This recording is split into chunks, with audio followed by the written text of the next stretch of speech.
wow, you played very well in tune. I'm really excited. And your shift in measure 28, the jump to third position, the first one. That was really, really great. Good for you. Good shifting. So, bravo. I like when you started the very, very beginning part of the piece, like the very first two measures or so, that you started with a beautiful crescendo. That was, it was really interesting, and it really grabbed the attention for me, and I'm sure the rest of the audience, because it's a lot of repeated notes, right? And so if you play the repeated notes the same all the time, like just the same dynamic, that would be too boring. It would be like I can still do that through a mask even. It would be so boring, and you made it so interesting with dynamic contrast or dynamic changes, and it was very nice. So bravo to you. I really liked that, and I liked also in page 3 that you had some dramatic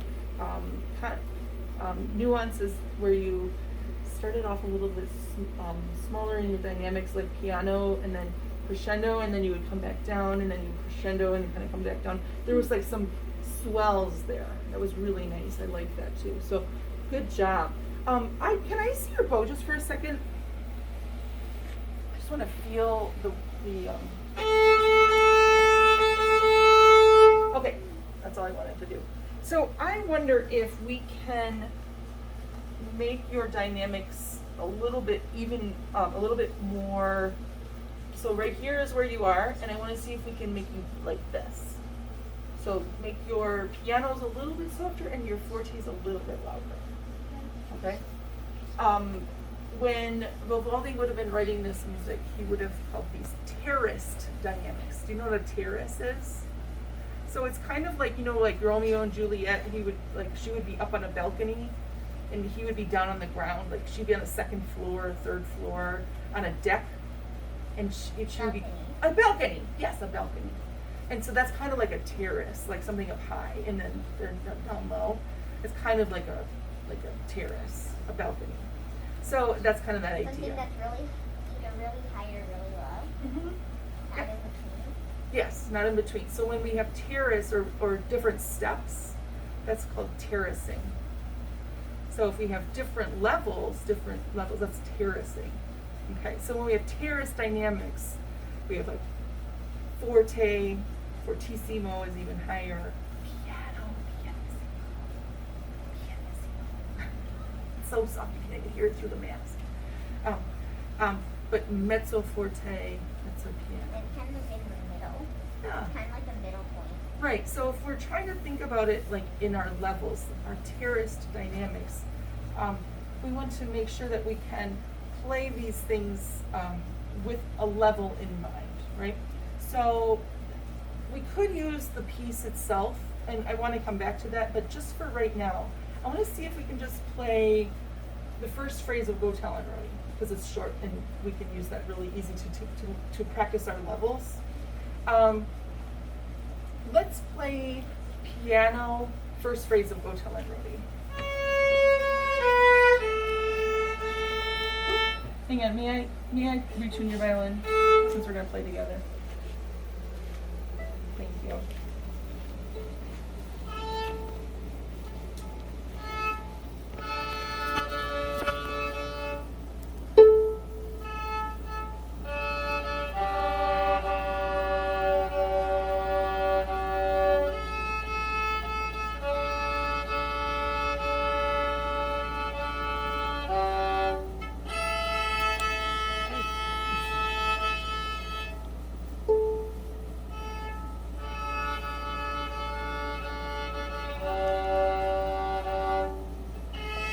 We'll sound so much better together now.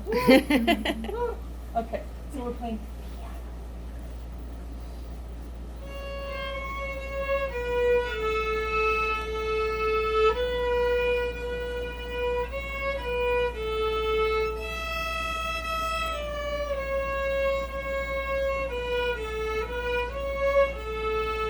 Great, let's try doing it one more time, piano. And I wonder if you can bend your both of them And put your scroll towards mom, please.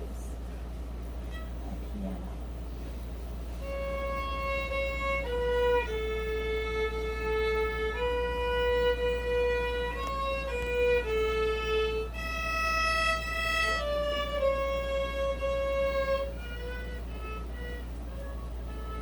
Good. Sorry, I dropped out. I wanted to hear you all by yourself.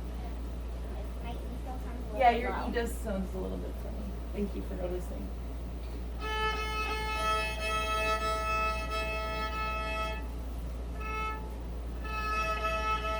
Good ears.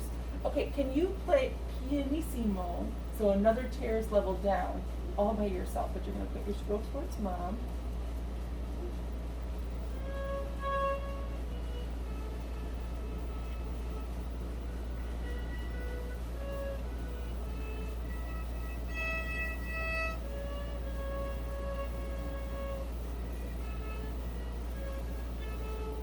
Good. Now, I noticed that you are changing where you're putting your bow on the string. Are you doing that by choice, or is it just happening?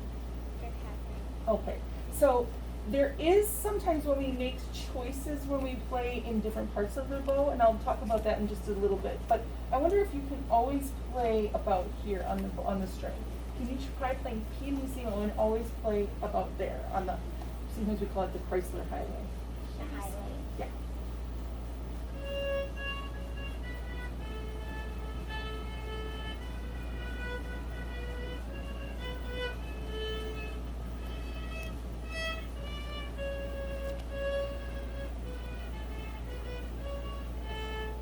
Very good. Now, staying on the highway, can you play forte? The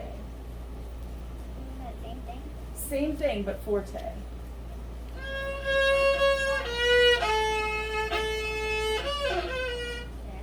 Tricky, isn't it? I messed up the fingering. Oh, I'm not worried about fingers.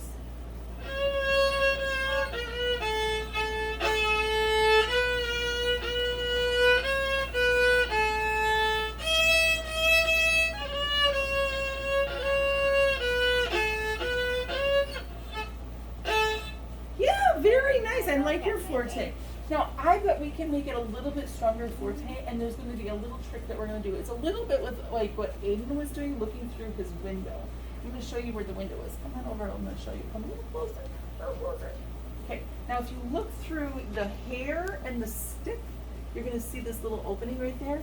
If you look through that little window, you're going to see the edge of your fingerboard there, and that's going to help guide your bow straighter. And I'm going to have you keep your violin pointed towards mom, your scroll pointed towards mom. Thank you. Man, you must have really wiped out on those rollerblades. Ouch! Man, that would have made me cry. Did you? Mm-hmm. I would have. Mom probably cried with me, man. Oh, yeah. That's awful. You are a tough girl. Okay, so we're going to look through the window to the edge of the fingerboard, and that's going to help your bow drive a little more parallel to the bridge and to the fingerboard. And we're going to see if they can. I just want to make sure I'm not touching an owie. No, they're all on my violin hand. Oh, okay. Just want to make sure I'm not going to hurt you. Okay, so we're going to see if we can drive a straight bow to drive forte so we don't get that slippage sound. So right there.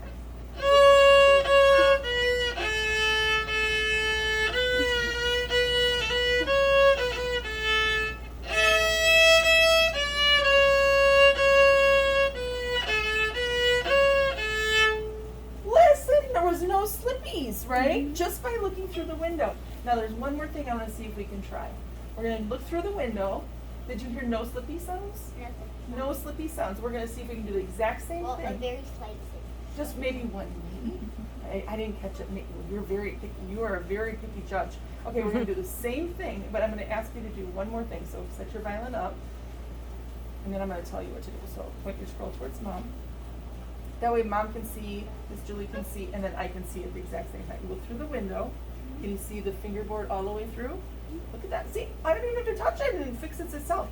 Now when you add weight to the bow, I want it to come from here. So add weight from here, not from here.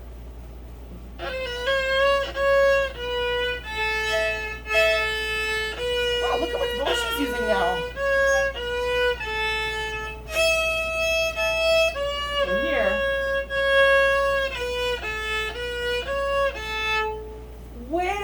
the very beginning, and are you recording this? I am. Oh, right in the very beginning, I asked you to start from here. You're going to have to watch back from Miss Julie. From the very beginning, I asked you to start from here, and then all of a sudden the weight started coming from the hand again.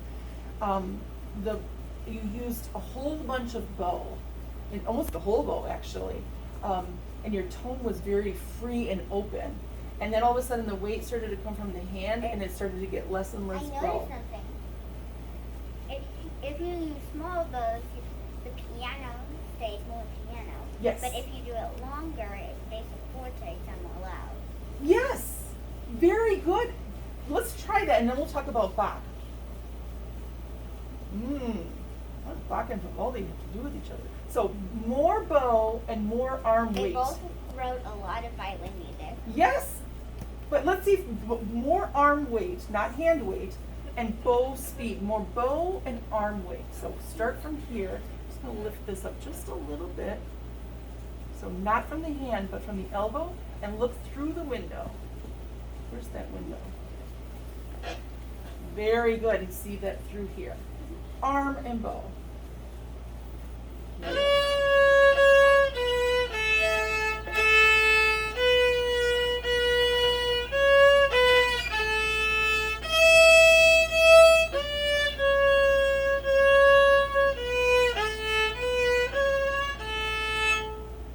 What did you feel? Did you feel it from your elbow? It was a lot more that time. It was a lot more. And did you use more bow? Mm-hmm. Did you hear the difference there? Yeah, you can definitely hear it. So, coming back to Bach, what Bach is spelled B-A-C-H. And I use that as an acronym. Bow speed, arm weight, contact point, and hair angle. I'm going to say those again. Ooh, I Bow like that. speed, arm weight, contact point, and hair angle. And so that's what Bach has to do with Vivaldi. It has to do with People were everything. just reading it, it would look like Bach. Yeah. But it's actually Bach. Bach. Yep. So bow speed, meaning how fast we move our bow or how much bow we use. Like when you talked about small bows being like piano or forte. And then bow speed, arm weight, meaning it coming from the arm versus the hand, or how heavy or how light we are. Contact point, meaning, like I said, if you were playing down here versus here. And then hair angle, if we want to use all of the hairs or like just a few hairs. Like right now, since you're in book 4, book 5, somewhere in there, we want to practice with all of the hairs, just on a slight angle towards the scroll. Does that make sense? So right now we're working on how much bow, like if you want to play piano, we use the smaller bow with less arm weight. Can you try that? Actually, let's see if we can play it with a little bit in the beginning. Just piano.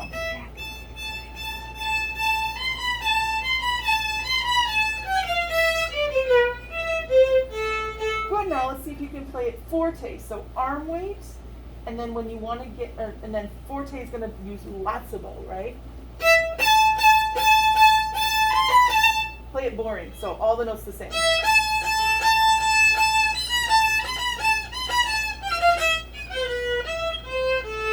Great, now I want to see if we can turn it on. So you're going to gradually add more bow and more arm weight.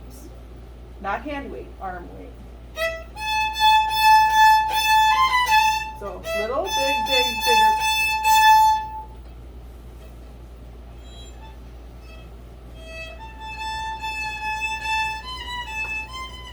Good. So not much. And there's also a violin joke about Bach and Vivaldi. Tell me.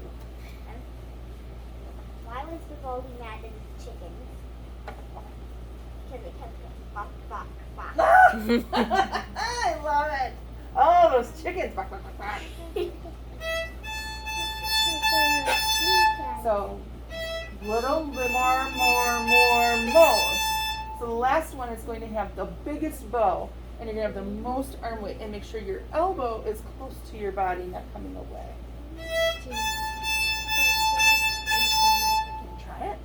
Like it's growing larger and larger and larger and larger. Yes, exactly.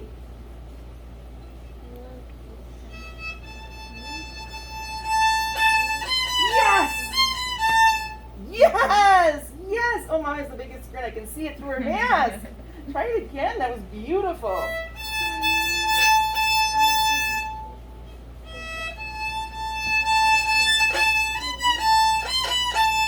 That was nice, and I like how your elbow and, or excuse me, your elbow, your shoulder and your arm stayed nice and low. Can you try that one more time? This time, I wonder, can you start more about the mid bow and grow Like from slightly there? above the yellow band. Yes, that would be perfect.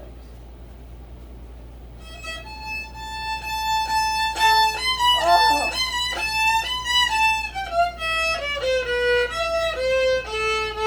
That was magnificent! Oh my goodness, I feel like a Muppet, like I should be like, ah!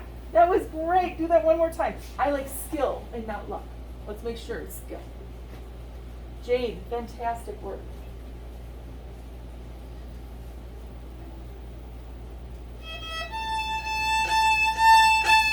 Ooh, Oh. that was even better. Oh, that was the best one ever. It had That's the skill. lowest elbow. Yes, it did. That was skill, girl. So let's see if you can do it now one more time and keep going. I stopped because I thought you wanted me to stop right there. That's okay. Then we could give you some feedback, right? And then you can keep going from there. And see, every time you have those repeated notes,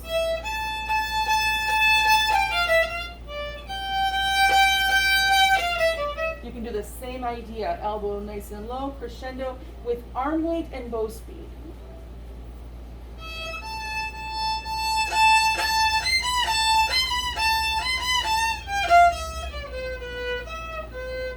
Here it comes again.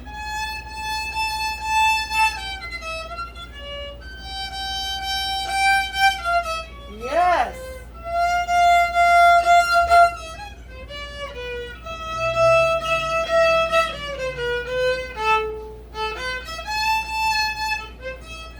Nice echo.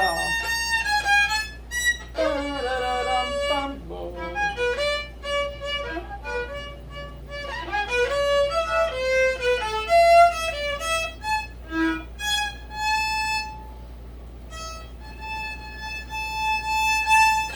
Yes.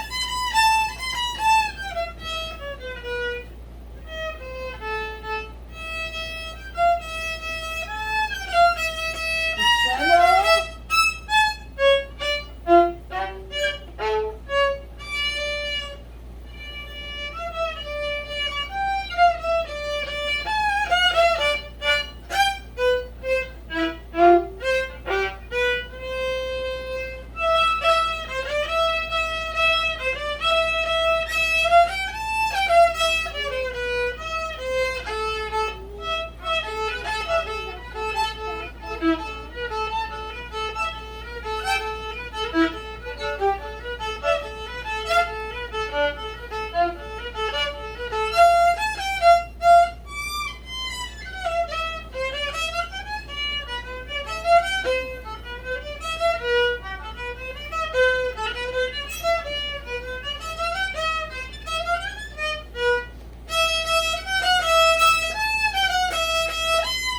Yes.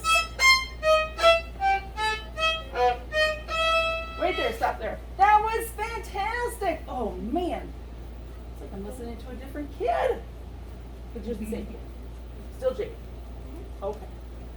Do you get this idea of bow speed, arm weight, contact point here, angle, back in Vivaldi? Get it? Okay. And terraced dynamics. So we have these different levels. So really, in just the first few notes of Vivaldi, we have like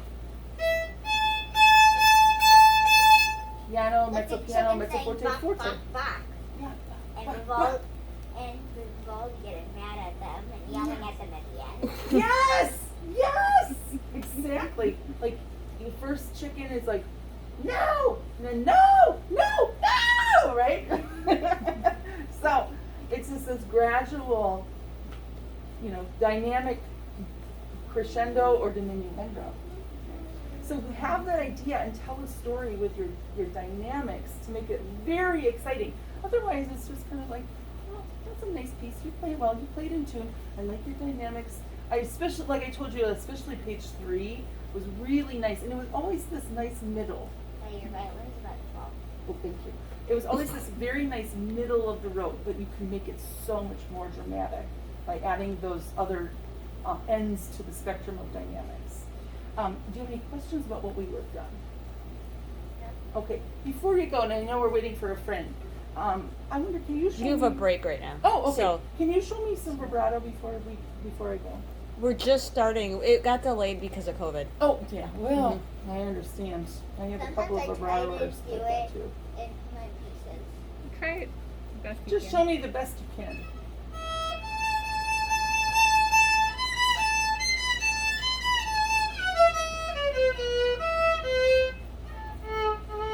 Good, and then just show I think me. there's a way to do vibrato on an open string if you do it on the floor, on the string below it. Yes, that's very handy, that sympathetic stuff. Oh, I shouldn't do it. Can I see the last note? Very good. Okay. Now, I'm going to ask Mom a question. And then she's going to answer. And then I'm going to tell you how this is parallel. Do you ever drive with the gas and the brakes on? No. You No. can't drive with it. Oh, no! Because I guess that's a trick question. It is. You are trying to do vibrato with the gas and the brakes on. So when you are trying to do third finger vibrato with your pinky down below, it's like trying to drive with the gas and the brakes on.